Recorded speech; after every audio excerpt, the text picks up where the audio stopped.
வணக்கம் உறவுகளே! இது நங்கூரம் நான் முருகேசன். இந்த காணொளியை பார்க்கும் நண்பர்கள் தயவுசெய்து சப்ஸ்கிரைப் பண்ணி உங்களோட மேலான ஆதரவை கொடுங்கள். நன்றி, வணக்கம். நம்ம நெல்லை மாவட்டத்தில நடந்த ஒரு ஆணவ படுகொலை.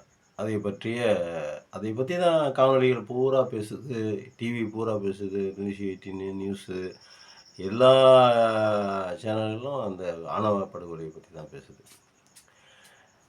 நிறைய பார்த்துட்டோம்ல. அத பத்தி நிறைய பார்த்துட்டோம். கவின்ங்கிற ஒரு பையன வெட்டி கொன்றுருக்காங்க அப்படின்னு சொல்லிட்டு, அது ஏகப்பட்ட ஒரு பிரச்சனைகள உண்டு பண்ணிருச்சு. தமிழ்நாடு பூரா ஒரு பேசும் பொருளா மாறி போயிருச்சு. ஆணவ படுகொலைகள் இன்னமும் நடக்குது. 2025லயும் நடக்குது. 2025 கிட்டத்தட்ட பாதிய தாண்டிட்டோம். இப்பயும் ஆணவ படுகொலை தான் நடக்குது. இதுக்கு காரணம் என்ன அப்படின்னா, சரியான புரிதலின்மையா? இல்ல இன்னும் சாதிய அந்த வெறி இன்னும் உ அந்த சாதிய வேர்கள் இன்னும் அடிவரை இன்னும் ஆழமா மனசுக்குள்ளார இப்ப எவ்வளோ தூரம் பதிஞ்சிருக்கு அப்படிங்கிறதுக்கு இது ஒரு உதாரணமா தான் நம்ம பார்க்க வேண்டியிருக்குது.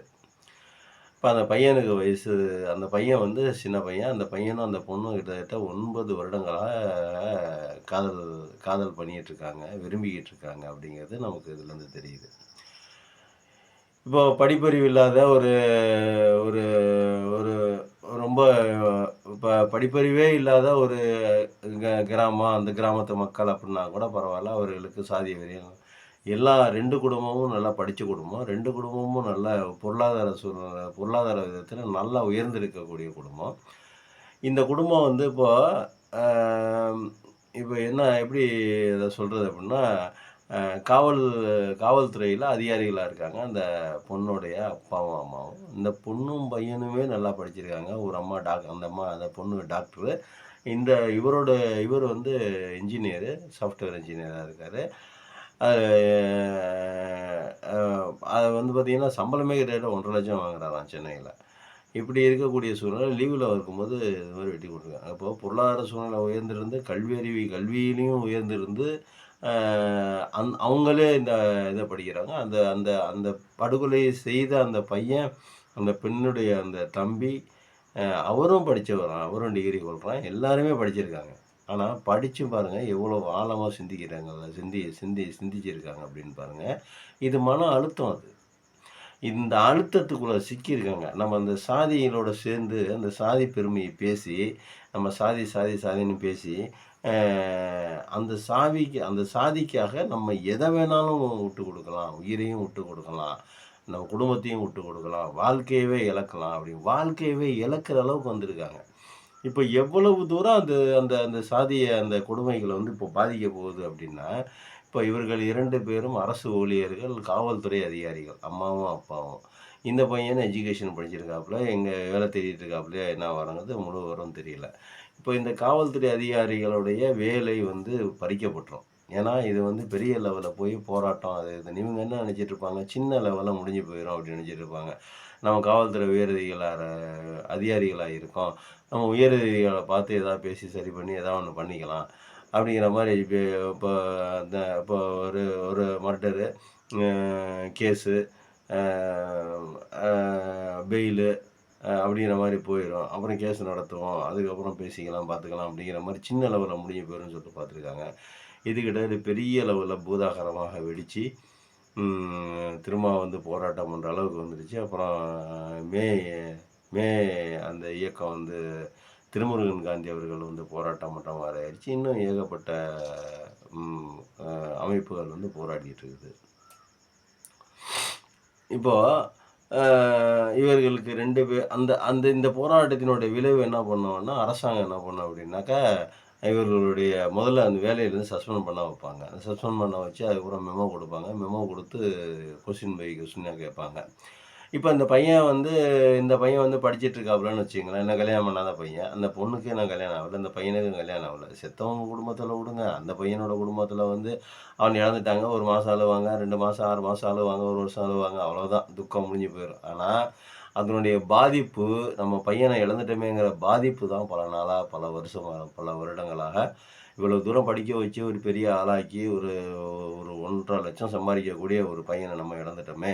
அ நம்ம குடும்பத்துக்கு இவ்வளோ பெரிய இழப்பு அப்படிங்கிறது வந்து சொல்லி மாளாத ஒரு சமாச்சாரம். அதனால வந்து அவர்களுக்கு ஒரு இழப்பு இருக்குன்னு வச்சுக்கங்களேன். ஆனாலும் அந்த குடும்பம் கொஞ்சம் கொஞ்சமா மறந்து மீண்டும் வாய்ப்பு இருக்குது. ஆனா, நீங்க இந்த இந்த கொலை பண்ணுன அந்த மர்டர் பண்ண அந்த அந்த குடும்பம் இருக்கு பார்த்தீங்களா? அந்த 2 பேத்துக்கும் காவல்துறை அதிகாரிகளுக்கு வேலை போயிரும் 1.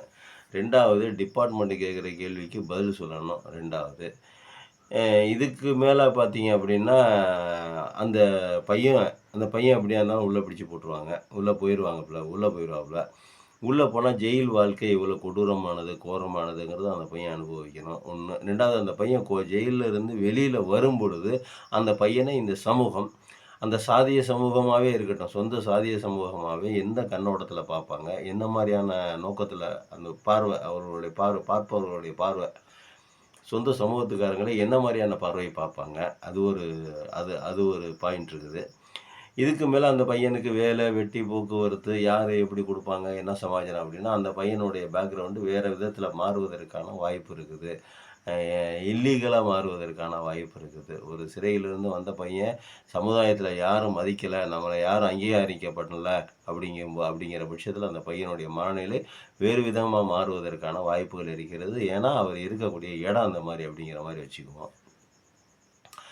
இதெல்லாம் நம்மளுடைய கணிப்புகள் இதெல்லாமே. நாளைக்கு எப்படி வேணாலும் இருக்கலாம். எந்த மாரி வேணாலும் போகலாம். அது வேற விஷயம். இதெல்லாம் நம்மளுடைய இந்த மாரிலாம் பாதிப்புகள் வரும்னு சொல்றோம். சரி. இப்ப அந்த பொண்ணு, அந்த பையன வெட்டி கொன்னுப்புட்டாங்க. அந்த பொண்ணுடைய மனநிலை என்ன? அந்த பெண் வந்து நம்ம 9 வருடங்களாக விரும்பி அத படிச்ச பொண்ணு. டாக்டருக்கு படிச்ச பொண்ணு. இந்த பொண்ணு அந்த பையனும் வந்து படிச்சவங்க. அப்போ இரு பக்கமும் புரிதல் இருக்கவும் தான் அந்த அந்த காதலே தொடர்ந்து 9 வருடமா வந்திருக்கு. இல்ல எப்பயோ பிரேக்கப் ஆயிருக்கும்.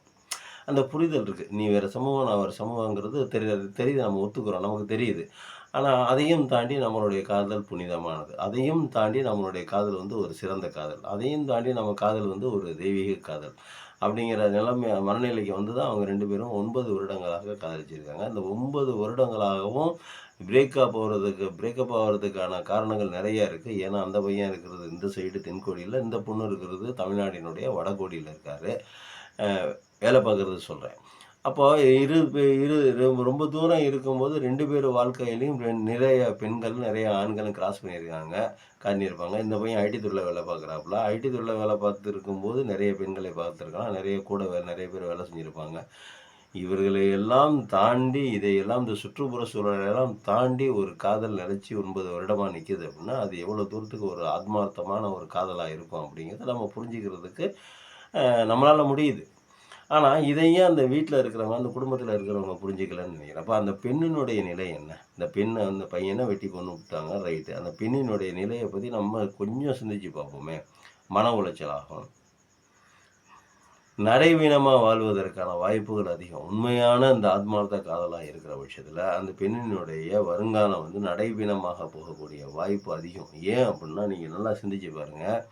பிரேக்கப் ஆவறதுக்கோ, எல்லா சந்தர்ப்ப சூழ்நிலைகளும் எல்லாத்தையும் யோசிச்சு பாருங்க. நீங்க எதையும் தாண்டி 9 வருடமாக ஒரு பொண்ணு மனசுல வந்துங்க, ஒரு பையன் மேல ஒரு ஒரு ஒரு அவுட்லுக் கிடைக்குதுங்கிறது ரொம்ப சிரமங்க. அது கிடைச்சிருச்சு அப்படின்னா, அந்த பொண்ணு வந்து லைஃப் லாங் மறக்காதுங்க. அது கஷ்டம். அதுக்கு பிறகு தான் காதல்ன்னு சொல்றோம். இந்த இந்த முதல் காதல் இருக்கு பார்த்தீங்களா? இது லைஃப் லாங் தொடரும். அது காலம் பூராவுமே அவர்கள் இறக்கும் வரைக்குமே அந்த நினைவுகள், அந்த அந்த இதெல்லாம் இருக்கும். சரி, அந்த பொண்ணுக்கு வந்து எவ்வளவு மன உளைச்சலா இருக்கும் அப்படிங்கிறத நம்ம சிந்திச்சு பார்க்கல. இப்போ இவங்க 3 பேருக்கும் தண்டனை கிடைக்கும். இவங்க உள்ள இருப்பாங்க. அந்த பெண்ணு தனியா இருக்கும். அந்த பெண்ணு தனியா இருக்கும்போது எவ்வளவு டிப்ரஷன் இருக்கும். எவ்வளவு மைண்ட் ப்ரெஷர் இருக்கும். இதெல்லாம் நம்ம வந்து சிந்திச்சு பார்க்க தவறிட்டோம். அப்படிங்கிறதான் நம்ம தோணுது. இதுக்கு மேல அந்த பொண்ண நீங்க எல்லாருமே தண்டனையிலேருந்து பெயில்ல வந்து எல்லாருமே வந்துடுறாங்க. வந்து அந்த பொண்ணுக்கு ஒரு கல்யாணம் பண்ணி வைக்கணும் அப்படிங்கும்போது, அந்த அந்த அந்த கல்யாணத்தை ஏத்துக்கக்கூடிய அந்த பக்குவத்தில அந்த பொண்ணு இருக்குமா? சரி. அந்த பொண்ணுக்கு அந்த பொண்ணு 9 வருடங்களாக இன்னொரு பையன வந்து விரும்பிய பொண்ணு. அந்த அந்த பையன் இறந்து போயிட்டான். அந்த பெண்ணுக்கு வாழ்க்கை கொடுப்பதற்கு அந்த பொண்ணை கல்யாணம் பண்ணி முழு மனசோட ஏத்துக்கிறதுக்கு ஒரு பரந்த மனப்பான்மையுள்ள ஒரு பையன் கிடைப்பாப்புல்லையா? இது ஒரு கேள்வி. இப்ப இந்த பொண்ணுடைய வாழ்க்கை வந்து நிராதரவா அப்படியே நின்னு போயிரும். இது எல்லாம் இது இந் இந் இவ்வளவு பிரச்சனைகள் இருக்கும் பொழுது, இது ஒரு பிரச்சனை. இப்ப இந்த பையன் கொலை செஞ்சாப்புலயே, அந்த பையன் திரும்ப தண்டனை காலம் முடிஞ்சு ஜெயிலேருந்து ரிலீஸ் ஆகுறாப்புல, இல்ல பெயிலே ரிலீஸ் ஆகுறாப்புல. அப்போ ஒரு கல்யாணம் காட்சி எதுவும் அந்த பையனுக்கு அந்த பையனுக்கு ஒரு வாழ்க்கை இருக்குல்லங்க. இந்த பையனுக்கு ஒரு வாழ்க்கை இருக்கு, அந்த பொண்ணுக்கு ஒரு வாழ்க்கை இருக்கு. இப்ப இந்த பையன் வந்து கல்யாணம் பண்ணணும், நல்லபடியா வாழணும் அப்படிங்கிற ஒரு சூழ்நிலை வரும்போது, அந்த பையனுக்கு யாரு பொண்ணு குடுக்கறதுக்கு ரெடியா இருப்பாங்க? அந்த சாதிய அமைப்புகள், அந்த சாதிய அமைப்புகளுக்குள்ளார இருக்கிற நல்ல மனிதர்கள் யாரும் பொண்ணு கொடுக்க முடிவு வந்தாலும், அந்த கல்யாணம் பண்ணிக்க போற பொண்ணுடைய நிலை என்ன பார்க்கணும். இப்போ நான் என்ன கேட்குறேன், ஒரு சாதாரணமாவே ஒரு போலீஸ்காரங்கனாவே நமக்கு ஒரு மிரட்சி இருக்கும், ஒரு பயம் இருக்கும். அதுவும் இந்த மாரி ஒரு செயல் நடந்தவங்க, இனிமே அந்த போலீஸ்காரங்கள்ட்ட யாராவது உட்காந்து சேர் போட்டு உட்காந்து பக்கத்துல உட்காந்து பேசினா கூட, அதுல என்ன மென்டாலிட்டியோட பேசுவாங்க அப்படிங்கிறத நம்ம யோசிச்சு பார்க்கணும். உள்ளார ஒரு ஒரு ஒரு குறுகுறுன்னு ஒரு இது இருந்துகிட்டே இருக்கும். எவ்வளோதான் சொந்தக்காரங்களா இருந்தாலும், எவ்வளோதான் நண்பர்களா இருந்தாலும், குறுகுறுன்னு ஒரு இது இருந்துகிட்டே இருக்கும். இருந்துகிட்டு இருக்கும்ல. அப்போ யாருமே வந்து உள்ள பெரும்பாலும் மனிதர்கள் எல்லாருமே உள்ளொரு புறமும், வெளியொரு புறமுமா தான் பேசுறாங்க. உள்ளார ஏதாவது ஒண்ணு வச்சுக்கிட்டு தான் வெளியில நம்மட்ட சிரிச்சு சிரிச்சு நம்ம நடிக்கிறோம், பேசுறோம். ஏதாவது ஒரு சந்தர்ப்பங்கள்ல டெய்லி அது மாரி தான் ஒரு இடத்துல பண்றோம். பிடிக்காத ஒருத்தங்கள்ட்ட பேசணும். ஆனா அவங்கள பிடிக்கலன்னு சொல்ல முடியாது. ஆனா அவங்கள்ட்ட நம்ம வந்து கலந்துரையாடணும், பேசணும், பிடிக்கணும், வைக்கணும், பழகணும். அப்போ உள்ளார ஏதாவது ஒரு இது வச்சுக்கிட்டு, ஓ! இப்படி அப்படின்னு நினச்சுக்கிட்டே இப்படிதான் நம்ம பழகுறோம். இப்போ இவர்களிடமும் பேசுபவர்கள் இனிமேல் அந்த அந்த உங்களுடைய அந்த சொந்த நட்பு, போக்குவரத்து, சொந்தம் எல்லாமே அப்படிதான் இன்னும் இன்னும் அந்த இது இன்னும் கொஞ்சம் அதிகமாயிரும். இன்னும் கொஞ்சம் அதிகமா மனசுல வச்சுக்கிட்டு தான் பேசுவாங்க. இந்த பையனுடைய வாழ்க்கை இருக்கு, இந்த பொண்ணுடைய வாழ்க்கை இருக்கு. அக்கா, தம்பி இந்த 2 பேருடைய வாழ்க்கை இருக்கு. இந்த 2 பேர வாழ்க்கைய பத்தி நம்ம கொஞ்சமா சிந்திச்சிருப்போமா? சரி இந்த 2 பேத்த வாழ்க்கைய சரி பண்றதுக்கு அந்த சாதி அமைப்புகள் இருந்து என்ன செய்ய போறாங்க? ஒரு சாதிக்காக இந்த பையன் நம்ம வந்து நம்ம இந்த இந்த இந்த இந்த பையன் இந்த மாரி ஒரு தவறு பண்ணிட்டான். இந்த சாதி அமைப்புகள்லேருந்து இந்த குடும்பத்துக்கு நம்ம என்ன ஹெல்ப் பண்ண போறோம்? அந்த பையனுடைய வாழ்க்கையும், அந்த பொண்ணோட வாழ்க்கையும் எப்படி நிமிர்த்த போறோம்? எல்லாத்துட்டயும் பொருளாதாரத்தில எல்லா விதமும் நல்லா தான் இருக்காங்க. ஒண்ணும் பிரச்சனை இல்ல. இருந்தாலும் முன் வரணும்ல. இவர்கள் 2 பேத்தையும் சரி பண்ணி, அந்த ஜெயிலேருந்து வெளிய வர பையனையும் சரி பண்ணி, அந்த பொண்ணையும் சரி பண்ணா நமக்கு சந்தோஷம் தான். இதற்கு காரணம் என்ன அப்படின்னா, நம்ம சாதியில யார் என்ன சொல்லிருவாங்களோ, எத சொல்லிருவாங்களோ, என்ன பண்ணிருவாங்களோ, நம்மள்ட்ட யாராவது இருந்தா, "என்னடா 2 இவ்வளோ பெரிய அதிகாரியா இருக்கீங்க, எப்படி உங்க குடும்பத்தில இப்படி நடந்துருச்சு" அப்படின்னு சொல்லிருவாங்களோ, அப்படிங்கிற அந்த அழுத்தத்துக்கு பயந்து தான் அந்த மாரி இவ்வளவு பெரிய தவறுகள் நடந்திருக்கு. அதாவது சொந்த வாழ்க்கையவே கிட்டத்தட்ட 4, 5 பேருடைய வாழ்க்கை திவாலா போச்சு. 2 பேர் போலீஸ்காரங்க, 2 பேர் வாழ்க்கையும் கேள்விக்குறி, அந்த பொண்ணோட வாழ்க்கை கேள்விக்குறி, அந்த பையனுடைய வாழ்க்கை கேள்விக்குறி, இந்த தம்பியோட அந்த லவ் பண்ண பையனோட 5 பேத்துடைய வாழ்க்கை இன்னைக்கு கேள்விக்குறியா போயிடுச்சு. இந்த 5 பேத்தையும் தாண்டி அந்த குடும்பத்தோட சந்தோஷம். அந்த பையன் இறந்து போனாப்லயா, அந்த பையனுடைய குடும்பத்துடைய சந்தோஷம். இது மொத்தமா போச்சுங்க. கிட்டத்தட்ட ஒரு ஒரு இறந்தது ஒரு பையன் தான். கொலை செஞ்சது ஒரு பையன் தான். இறந்து போனது ஒரு பையன் தான். ஆனா, இந்த 2 இந்த ஒரே ஒரு செயல்னால, இந்த கொலை செயல்னால பாதிக்கப்பட போறது 2 குடும்பம். 2 குடும்பத்தில் உள்ள நபர்கள், அந்த நபர்களுடைய வாழ்க்கை எல்லாம் தடம் மாறி தட்டுக்கட்டு போய் நிக்குது. இதுக்கு காரணம் என்ன பண்ணா சாதி அமைப்புகள். சாதினா என்னங்கிறதுக்கு இன்னும் நமக்கு சரியான புரிதல் இல்ல. நம்மளை பிரிப்பதற்காக, பிரித்தாளும் சூழ்ச்சியை கடைபிடிப்பதற்காக, நம்ம எங்க ஒத்துமையா இருந்தா இவங்கள வெல்ல முடியாதோ, இவங்கள ஏமாத்த முடியாதோ, இவங்கள ஜெயிக்க முடியாதோ, எல்லாம் ஒண்ணா சேர்ந்துக்குவாங்களோ, அப்படிங்கிற அந்த ஒரு இதுல தான் இவங்க என்ன பண்ணியிருக்காங்க, நம்மள வந்து ம் பிரிக்க வச்சு, இந்த சாதி அடுக்கு படியில பிரிக்க வச்சு, ஒண்ண அவன் பண்ணான், உனக்கு இவன் அடிமை, இவனுக்கு இவன் அடிமை, இவனுக்கு இவன் அடிமை. எல்லாத்துக்கும் மேல ஒருத்தங்க. அவன் தான் எல்லாத்தையும் ஆட்டி வைக்கிறான். இந்த மாரிலாம் ஒரு ஒரு பாகுபாட நம்ம மேல திணிச்சுட்டாங்க. இது வந்து வந்தேறி கும்பல்கள் செஞ்ச ஒரு பாதக செயல். வந்தேறி வந்து பார்த்துருக்கிறான். ஆஹா! வந்தோனே பார்த்துருக்கிறான். ஆஹா! என்னடா இவ்ளோ கட்டுக்கோப்பா கரெக்ட்டா ஒத்துமையா இருக்காங்க. இவிங்கள எப்படியாவது பிரிக்கணுமே வடிவேலு காமெடி மாரி தான்.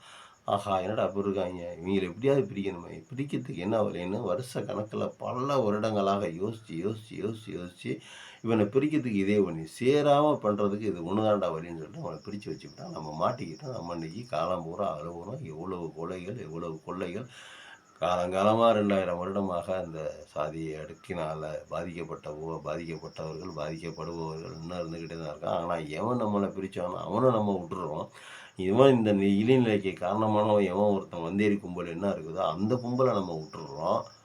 ஆனா, நமக்குள்ள நம்ம அடிச்சுக்கிறோங்கிறது எவ்வளவு பெரிய கீழ்த்தரமான ஒரு சிந்தனை, கீழ்த்தரமான ஒரு செயல். 2025ல நாகரிகம் வளர்ந்துருச்சு. 1947ல சுதந்திரம் வாங்கி இன்னைக்கு 70, 80 வருஷம் ஆகப்போகுது.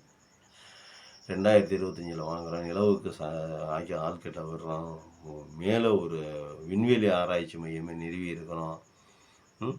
உலகத்துக்கு பொதுவான விண்வெளி ஆராய்ச்சி மையம் இருக்கிறோம். செவ்வாய் கிரகத்துக்கு ஆளுங்கள முடியுமான்னு பார்க்குறோம். நாய அனுப்பிச்சு விட்றோம். வேற ஒரு கிரகத்தில போய் குடியேறலாமான்னு பார்க்குறோம்.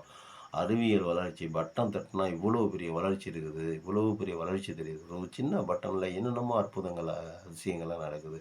ஒரு சின்ன பட்டன தட்டுனா 5000 பேர், 10,000 பேர் செத்து போயிடுறான். ஒரு சின்ன பட்டன் தட்டுனா ஒரு நாடே அழிஞ்சு போயிருது. இவ்வளவு ஆராய்ச்சி இருக்கிறோம். இவ்வளவு ஆராய்ச்சிகள் பண்ணிக்கிட்டு இருக்கிறோம். இவ்வளவு தூரம் வளர்ந்துருக்கிறோம். நாகரிகமா இருக்கிறோம். இந்த சாதிய எந்த இடத்துல நமக்கு அந்த சாதி நம்மள காப்பாத்துது? எந்த அறிவியலாவே இத நம்மள எடுத்து எடுத்து குடுக்குது? எதுவுமே இல்ல. ஆனாலும் சாதிக்காக நம்ம எல்லாத்தையும் செய்றோம். சாதிக்காக நம்ம எல்லாத்தையும் இழக்கிறோம். சாதிக்காக நம்ம எல்லாத்தையும் குடுக்குறோம். சாதிக்காக குடும்பங்கள் அழியுது. இது என்னைக்கு மாறும்? எப்படி மாறும்? இது 1 இல்ல, 2 இல்ல. ஏகப்பட்டது நடந்துக்கிட்டு தான் இருக்குது. இது கொஞ்சம் பூதாகரமா வெளிய வந்துச்சு. இன்னும் வெளிய தெரியாம, கண்ணுக்கு தெரியாம நடக்கக்கூடிய சாதிய ஆணவ படுகொலைகள்லாம் ஏகப்பட்டது இருக்குது. சாதிய இரிட்டேட்டிங் நெறையா இருக்குது. சாதிய தான் உயர்த்தி பேசணுங்கிறாங்க. எங்க ஊர்ல அந்த குறிப்பிட்ட ஒரு சமுதாயத்த காவக்கார சமுதாயம்னு சொல்லுவாங்க. காவக்காரன்னா இவங்களுக்கு என்ன எதுவுமே ஆகாம காவல்னா என்ன பாதுகாக்கிறது. அந்த சமூகத்தை சேர்ந்தவர்ன்னு சொல்லுவாங்க. அவங்க மேல நெறைய மதிப்பு இருக்குது, மரியாதை இருக்குது. ஆனாலும் அவர்கள அவர்களுடைய அந்த சாதிய வேகமும், அந்த அந்த கோபமும், அந்த சாதிய முறைகளும் ஒரு இத்தனை பேத்தோட குடும்பத்துக்கு, இத்தனை பேத்தினுடைய சந்தோஷத்திற்கு மாறா அமைஞ்சிருக்கு. இது ஒவ்வொரு குடும்பத்திலயும் நம்ம சிந்திச்சு பார்க்க வேண்டிய ஒரு விஷயம்.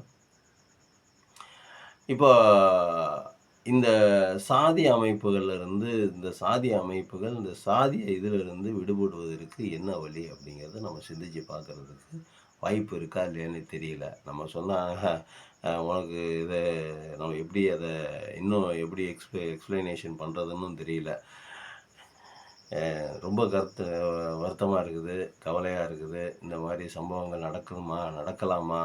இது இது எப்படி புரிஞ்சுக்கிறதுன்னு தெரியல. நாடு இருக்கிற நிலைமையில இந்த மாரி ஒரு பு நெறைய சொல்லணும்னு தோணுது இதுக்கு. இது நெறைய சொல்லணும்னு தோணல. அரசு செய்யணுமா? மக்கள் செய்யணுமா? அரசு செஞ்சுக்கிட்டே தான் இருக்குது. சாதி வேணாங்குது, சாதிய கொடுமையிலிருந்து விடுபடணுங்கிறது, சமத்துவம் பேசுது, சமூக நீதி பேசுது, எல்லாம் பேசுது. ஆனா மக்களுடைய மனதிலிருந்து எடுக்க முடியுமா அப்படின்னா, தனி மனிதன் தன்னுடைய ஒழுக்கத்தை, தன்னுடைய சுயத்தையும் சிந்திச்சு பார்க்கணும். அப்போ மட்டும்தான் இது மாறுமே தவிர, எத்தனை அரசாங்கங்கள் சட்டம் போட்டாலும், எத்தனை அரசாங்கங்கள் இது பேசினாலும், இந்த சாதிய மனநிலை மட்டும் மாறாது. அது மனசுக்குள்ளேயே தான் இருந்துகிட்டு இருக்கும். இதை மாற்றுறதுக்கு என்ன வழி அப்படிங்கிறத அரசாங்கங்கள் சிந்திக்கணும். அந்த சாதி அமைப்புகள் யோசிக்கணும். போச்சுல்ல, ஒரு குடும்பமே போச்சுல்ல இன்னைக்கு, அப்படின்னு நம்ம சிந்திச்சு பார்க்கணும். இது இன்னும் ஏதோ ஒன்று சொல்லணும்னு தோணுது. அது நம்மள்ட்ட குறிப்பு இல்லாம அத சொல்றதுக்கு வார்த்தைகள் வரல. நன்றி, வணக்கம்.